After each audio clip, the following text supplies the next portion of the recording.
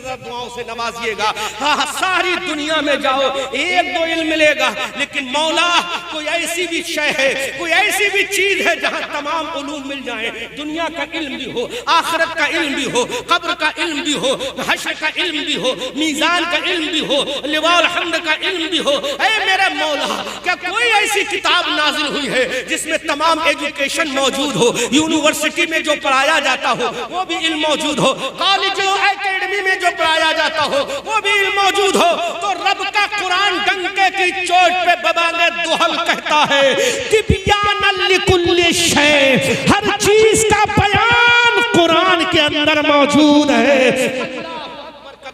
اب مسلمانوں ذرا غور تو کرو، ہر چیز کا بیان قرآن میں موجود ہے۔ تبیانا لکل شے، ان حفاظ سے پوچھو یہ قرآن کی آیت ہے، ان علماء سے پوچھو یہ قرآن کی آیت ہے، ان قاریوں سے پوچھو یہ قرآن کی آیت ہے۔ تبیانا لکل شے، ہر چیز کا بیان قرآن میں موجود ہے۔ ولا رطب ولا یابس الا فی کتاب مبین، ہر خشکی کا بیان قرآن میں ہے، ہر طری کا بیان قرآن میں ہے۔ اللہ اکبر کبیرہ۔ اب اندازہ کرو مسلمانوں، جس قرآن کو ہمیں پڑھنا تھا اس قرآن کو ہم نے چھوڑ دیا۔ ارے اخبار ہمیں خبر دے گا تو جھوٹی دے گا، لیکن قرآن خبر دے گا تو سچی دے گا، قرآن خبر دے گا تو سچی دے گا۔ اللہ اکبر کبیرہ۔ میں ایک جملہ ارشاد القادری اور بولنے کی جسارت کر رہا ہوں علماء کی دعاؤں کے صدقے میں۔ اخبار ہمیں خبر دے گا تو جھوٹی دے گا، قرآن ہمیں خبر دے گا تو سچی دے گا، اور ایسی خبر دے گا کہ اخبار ہمیں 24 گھنٹے کے بعد خبر بتاتا ہے۔